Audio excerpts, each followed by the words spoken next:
चंदन एक होशियार लड़का था जो ओडिशा के मयूरभंज के एक छोटे से गांव में रहता था। उसका जीवन सरल था, अपने परिवार के प्यार और ग्रामीण इलाकों की हरी भरी हरियाली से घिरा हुआ। जीवन हमेशा आसान नहीं था, लेकिन चंदन ने कभी शिकायत नहीं की। मैं अपने माता पिता के छोटे से खेत में उनकी मदद करता था और अपनी पढ़ाई में हमेशा अव्वल आता था। 14 साल की उम्र में ही मैं 9वीं कक्षा में था, जो मेरे तेज दिमाग और लगन का प्रमाण था। चंदन के दिन गांव के जीवन की साधारण खुशियों से भरे हुए थे। वह सुबह होने से पहले ही उठ जाता। हवा में गीली मिट्टी और खिले हुए चमेली की खुशबू होती। वह अपने पिताजी के साथ खेतों में जाने से पहले अपनी माँ का घर के कामों में हाथ बंटाता। शाम को वह एक मिट्टी के तेल के लैंप की रोशनी में मन लगाकर पढ़ाई करता। भविष्य के लिए उसके सपने उज्जवल होते जा रहे थे। जीवन, जैसा कि अक्सर होता है, बदतर के लिए एक मोड़ ले लिया। चंदन के पिता, जो कभी परिवार के लिए ताकत का एक मजबूत स्तंभ थे, को एक कुचल व्यापारिक झटके का सामना करना पड़ा। भारी नुकसान झेलने के बाद उनका छोटा सा दुकान, जो परिवार की आय का मुख्य स्रोत था, बंद करना पड़ा। कर्ज का बोझ उनके कंधों पर भारी पड़ा, जिससे उनके जीवन पर एक लंबी छाया पड़ गई। एक समय जोशीला और मेहनती इंसान अब अपनी पुरानी शख्सियत की परछाई बन गया था।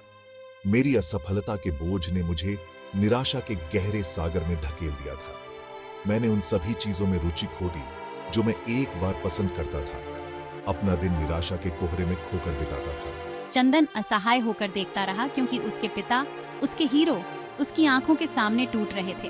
परिवार की जिम्मेदारी पूरी तरह से चंदन के युवा कंधों पर आ गई। रातों रात वह एक लापरवाह किशोर से अपने परिवार का एकमात्र कमाने वाला बन गया। वह जानता था कि उसे मजबूत होना होगा, न केवल अपने लिए, बल्कि अपने माता पिता और अपनी बड़ी बहन के लिए, जो दोनों ही अपने अपने दुखों से जूझ रहे थे। मानो उनके पिता के निधन का आघात काफी नहीं था, परिवार पर एक और त्रासदी आ गई। चंदन की बड़ी बहन, जो कभी खुशी और उम्मीद की तस्वीर थी, अब खुद संकट का सामना कर रही थी। उसकी शादी, जो 1 साल पहले ही एक भव्य उत्सव था, टूट रही थी। मेरे ससुराल वाले लालच और द्वेष से प्रेरित होकर एक मोटी दहेज की मांग कर रहे थे। मुझे लगातार उत्पीड़न और मानसिक यातना दे रहे थे। अब और अत्याचार सहन करने में असमर्थ मैं घर लौट आई। मेरा मनोबल टूट गया।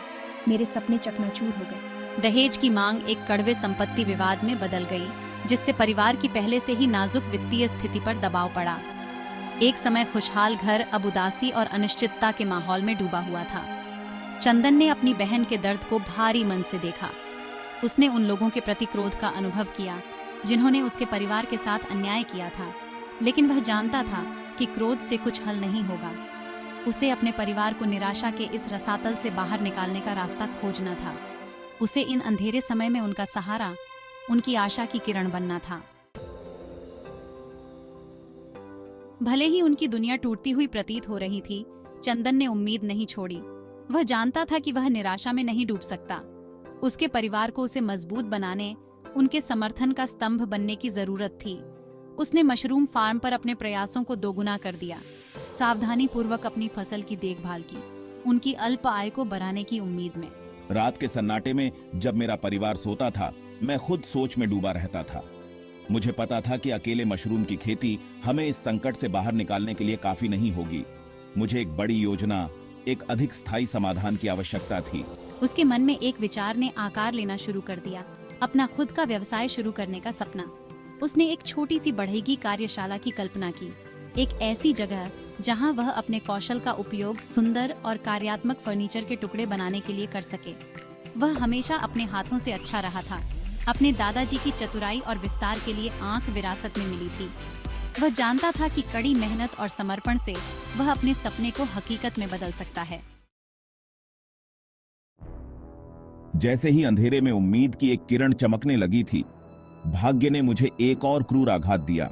एक शाम अपने मशरूम बेचकर बाजार से घर लौटते समय त्रासदी आ गई।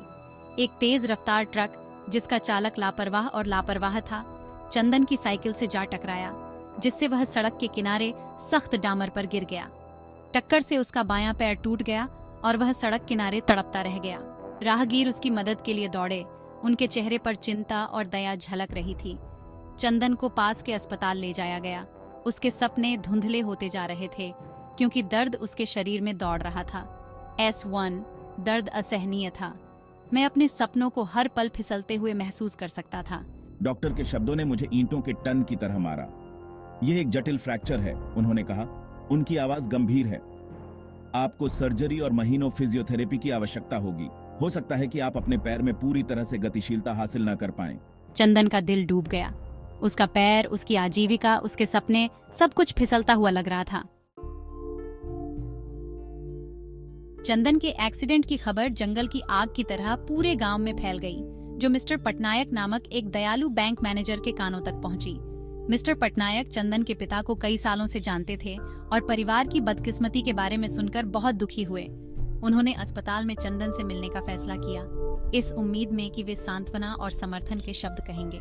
जब मैंने चंदन को अस्पताल के बिस्तर पर असहाय पड़ा देखा तो उसका पैर प्लास्टर में बंद था। मैं उस युवा लड़के के लचीलेपन से द्रवित हो गया।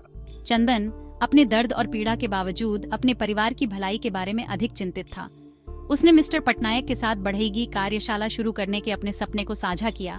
उसकी आंखें उम्मीद की चमक से चमक रही थीं। मैंने धैर्य से सुना। मेरा दिल चंदन की अटूट भावना के लिए प्रशंसा से भर गया। मैंने उसमें दृढ़ संकल्प की एक चिंगारी देखी, एक ऐसी आग जिसे विपत्ति से बुझाने से इनकार कर दिया। मैंने मदद करने का फैसला किया। वह जानता था कि चंदन का सपना, हालांकि महत्वाकांक्षी था, हासिल करना असंभव नहीं था। मिस्टर पटनायक ने चंदन को बैंक से ऋण दिलाने में मदद की। पारंपरिक उपकरण चंदन की जरूरतों के लिए पर्याप्त नहीं थे। वह चंदन को सशक्त बनाना चाहता था। मैंने सुझाव दिया कि चंदन को एक CNC राउटर मशीन में निवेश करना चाहिए। ये उसे जटिल डिजाइन बनाने की अनुमति देगा। चंदन हिचकिचा रहा था। उसने पहले कभी ऐसी मशीनरी के साथ काम नहीं किया था। चिंता मत करो चंदन, मैंने उसे आश्वस्त किया। मैं उचित प्रशिक्षण की व्यवस्था करूंगा। हर कट, हर डिजाइन ने मुझे अपने सपने के करीब ला दिया। मेरी आशा फिर से जीवित थी। खंड 8 त्रासदी पर विजय। अपने निपटान में CNC राउटर के साथ चंदन की बढ़ेगी कार्यशाला फली फूली। उन्होंने छोटे जटिल टुकड़े बनाकर शुरुआत की। लकड़ी के खिलौने, सजावटी सामान और अनुकूलित उपहार। उनके शिल्प कौशल की बात जल्दी फैल गई और जल्द ही पड़ोसी गांवों और कस्बों से ऑर्डर आने लगे। मैंने अथक परिश्रम किया। मेरे हाथ एक नए आत्मविश्वास और सटीकता के साथ चल रहे थे। उन्होंने अपनी कार्यशाला का विस्तार किया, अपने गांव के कुछ कुशल कारीगरों को काम पर रखा और पास के शहरों में अपने उत्पादों के विपणन में निवेश किया। उनके डिजाइन, पारंपरिक शिल्प कौशल और आधुनिक सौंदर्य शास्त्र का एक अनूठा मिश्रण व्यापक प्रशंसा प्राप्त की। चंदन की बढ़ेगी कार्यशाला गुणवत्ता, रचनात्मकता और ग्रामीण आकर्षण का पर्याय बन गई। कुछ ही वर्षों में मेरे व्यवसाय में तेजी से वृद्धि हुई। मैंने अपना ऋण चुका दिया था, अपनी कार्यशाला का विस्तार किया था और अपने गांव के कई लोगों को रोजगार के अवसर प्रदान किए थे। मेरी सफलता कड़ी मेहनत, लचीलापन और मेरे सपनों में अटूट विश्वास का प्रमाण थी। खंड 9 आशा की किरण। चंदन की कहानी कई लोगों के लिए प्रेरणा बन गई। वह अपने परिवार और अपने समुदाय के लिए आशा की किरण बनकर समस्याओं के पहाड़ का सामना कर रहे एक असहाय किशोरी से एक सफल उद्यमी में बदल गया था। उसने साबित कर दिया कि दृढ़ संकल्प, कड़ी मेहनत और थोड़ी सी मदद से बड़ी बाधाओं को भी पार किया जा सकता है। मैं अपने गांव के युवाओं के लिए एक आदर्श बन गया। उन्हें अपने सपनों को आगे बढ़ाने के लिए प्रोत्साहित किया, चाहे वे कितने भी बड़े या छोटे क्यों न हों। मेरा मानना है कि हर किसी में महानता हासिल करने की क्षमता होती है, चाहे उनकी परिस्थितियां कैसी भी हों। जीवन आप पर चुनौतियां फेंकेगा, लेकिन यह आपको तय करना है कि आत्मसमर्पण करना है या उनसे ऊपर उठना है। चंदन की कहानी उनके गांव की सीमाओं को पार कर गई, जो जीवन के सभी क्षेत्रों के लोगों तक पहुंची। उन्हें स्कूलों, कॉलेजों और उद्यमशीलता सम्मेलनों में अपनी कहानी साझा करने के लिए आमंत्रित किया गया था। उनकी यात्रा ने लोगों के साथ प्रतिध्वनित किया, उन्हें मानव इच्छा की अदम्य भावना और आशा की परिवर्तनकारी शक्ति की याद दिलाई। खंड 10 लचीलापन का फल। आज चंदन एक सफल व्यवसायी, एक प्यार करने वाला पति और 2 खूबसूरत बच्चों का पिता है। उसके माता पिता अब अपने बेटे की कड़ी मेहनत और समर्पण का फल भोग रहे हैं। मैं, उसकी बहन, अब खुशी से दोबारा शादी कर चुकी हूँ। सफलता ने चंदन के विनम्र स्वभाव को नहीं बदला है। वह शिक्षा और स्वास्थ्य सेवा पहलों में निवेश करके अपने समुदाय का समर्थन करता है। खंड 11 कृतज्ञता और अनुग्रह। चंदन बैंक मैनेजर मिस्टर पटनायक की दया को कभी नहीं भूले, जिन्होंने उन पर विश्वास किया जब उन्हें इसकी सबसे ज्यादा जरूरत थी। मिस्टर पटनायक, जो अब सेवानिवृत्त हो चुके हैं, बहुत गर्व के साथ चंदन को देखते हैं। चंदन की कहानी लचीलापन की शक्ति और मानवीय दया के परिवर्तनकारी प्रभाव का प्रमाण है। मयूरभंज का वह लड़का जो कभी खेतों में मजदूरी करता था, अब लंबा खड़ा है, आशा का प्रतीक।